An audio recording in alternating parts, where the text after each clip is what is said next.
Grüße, Freunde, Fernsehen, Literatur und Kino gaben Gefängnisflüchtlingen den Stempel wahrer Helden. Wir als Zuschauer sehen gerne zu, wie Sträflinge aus dem Gefängnis fliehen, aber die Frage bleibt, ist das so? Obwohl es einigen Menschen doch gelingt. Es gibt Gefängnisse, in denen gewöhnliche Kriminelle ihre Haftstrafen verbüßen. Für eine Reihe von Gefängniseinrichtungen gelten Sonderregelungen. Pobyt v nk voucnich vakcnamena tote ko rotsodexmati odiet nebo onignaut zetnich jene monee. PRVK takovym serdi voucnais Alcatraz, Ktera v USA Fungovader od Roku 18161 do Roku 19163 PSN Stener voucnais pro ZVL Nebetspenetsloins, Nacherzähler SE na Steinumenem Ostrov vzalenem Zober 2 Kilometer od Pevnene. Osud trest an QBYL den 1 Povdi. VC de Historii SE individual nebo v skupinkach pokosido. Nepiit o Sudo 34 osob beide Hyceni avraceni ZPT nebo zast eleni, engtai SE semifauzdali, KDY SE chimnipoda ido doplavat KE behu, apesto SE nahe jedinilovk, keremo SE v potninkach PSN isolace podaido neen najit komplice ochotne podidet SE na otku, etek SPN realizovat svůj plan. 180119160 BYL do Voucnais v Alcatrazu PWCen Z Atlanti Frankli Morris, Rodak Z Washingtonu es mimodean bohatu kriminalni historii. Nebel tu DN fra eni nasilnik, el ML natolik bohati trestni restig, beido rotsrotneto ukidij na tento ostrov. VSVYCH 11 letech osiel AW 14 SE dal na drahucloinu. Specializoval SE na krade, podsti pesedlal na bankovni lupe pechovavani drog. OD Roku 19149 SE VDY Pokosil OTKZ Vceni. Die Zahl der Fluchtversuche aus dem Gefängnis im Bundesstaat Florida störte ihn nicht, er entkam 5-mal. Das Wichtigste für ihn war Freiheit. Daher gelang ihm 11-mal erfolgreich die Flucht aus verschiedenen Gefängnissen in den USA. Der Transport nach Alcatraz trägt nicht dazu bei, Boris' Wunsch nach Freiheit und Kriminalität zu dämpfen. Dank seines hohen IQ begann er, Pläne für eine weitere Flucht zu schmieden. Ohne Begleiter war eine Flucht aus einem Hochsicherheitsgefängnis unmöglich. Zu diesem Zweck hielt er Ausschau nach den beiden Brüdern John und Clarence Anglina und Elena Vester, die in den angrenzenden Zellen blieben, was die Kommunikation und Vorbereitung erleichterte. Zudem waren beide Brüder ausgezeichnete Schwimmer, so dass der Plan umgesetzt werden konnte. Es war wichtig, gleichzeitig ein Inselunternehmen vorzubereiten, das Gefangene beschäftigte, Kleidung und Schuhe für die Armee nähte und Möbel herstellte. Die Arbeit ermöglichte Kommunikation und enge Zusammenarbeit. Ein weiterer Vorteil dieser Gruppe war die Tatsache, dass sie zu einer seltenen Gruppe von Gefangenen gehörten, die kein Gewaltverbrechen gegen eine Person begangen hatten. Daher hatten Morris und seine Komplizen im Vergleich zu anderen mehr Bewegungsfreiheit. Jeder der Mithäftlinge war für seinen Teil des Plans verantwortlich und hatte eine Pflicht. In der vorgesehenen Nacht, in der sie einzeln aus ihrer Zelle herauskamen, fertigten die English-Brüder Requisiten an, um die Wachen zu verwehren, künstliche Köpfe und menschengroße Schaufensterpuppen, die die ganze Nacht über unter den Bettlaken auf jedem Bett hervorragen sollten. Morris reparierte kleinere. Eine Ziehharmonika, mit deren Hilfe das Schiff und die Schwimmwesten aufgeblasen werden konnten. Das Hauptwerkzeug zum Durchbrechen der Mauer war eine Bohrmaschine, die die Häftlinge aus einem Metallöffel herstellten, der mit Silber aus einer 10-Cent-Münze an einen gestohlenen Staubsaugermotor gelötet war.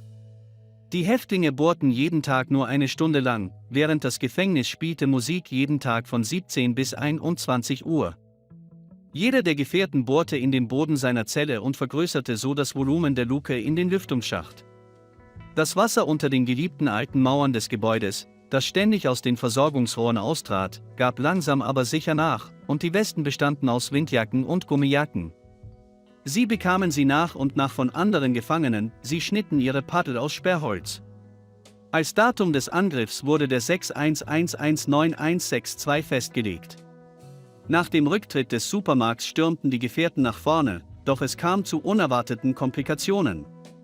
Elena West konnte nicht aus der Zelle entkommen, weil er die Größe der Luke falsch einschätzte und mit seiner Statur nicht hineinpasste. Mehrere Stunden lang versuchten Morris und die New England-Brüder, zu ihm vorzudringen. Die Gruppe musste die schwierige Entscheidung treffen, einen Freund im Gefängnis zurückzulassen. Der Lärm während der Freizeit könnte die Aufmerksamkeit der Wachen auf sich ziehen und der ganze Plan könnte scheitern.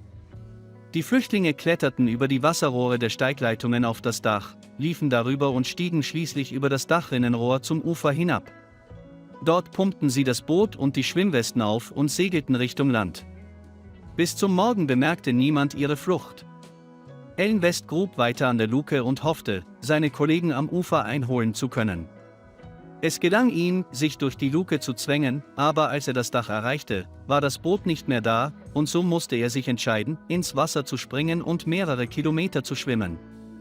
Oder zurückzugehen und mit den Gefängnisbehörden zu den Wärtern zusammenzuarbeiten, sagte er. Alles, was er wusste, war Allens Worten zufolge die Absicht der Gefährten, nach Angel-Island zu segeln, Kleidung und ein Auto zu stehlen und sich dann zu trennen.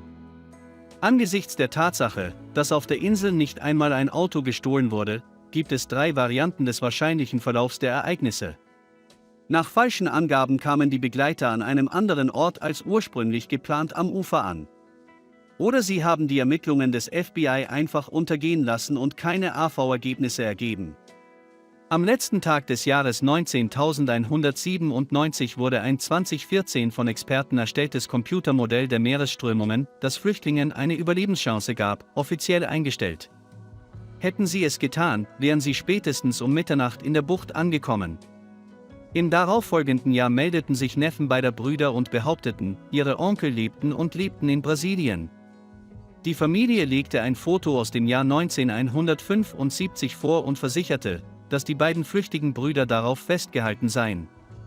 Der forensische Sachverständige bestätigte, dass dies sehr wahrscheinlich sei.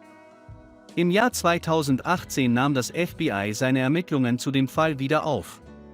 Es stellte sich heraus, dass ein angeblich von John the Engine verfasster Brief 5 Jahre zuvor an der Adresse der Polizei von San Francisco eintraf.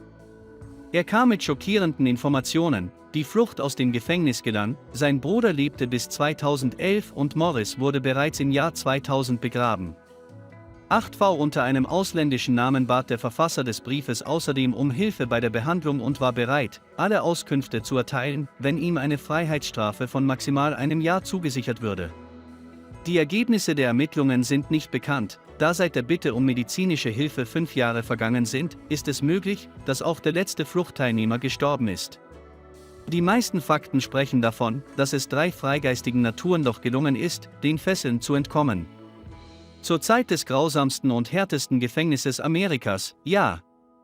Sie taten dies illegal, aber danach hörte niemand mehr von ihnen.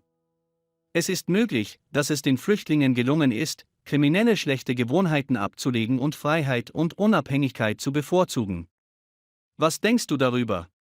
Freunde, schreiben in die Kommentare, und das ist alles für heute.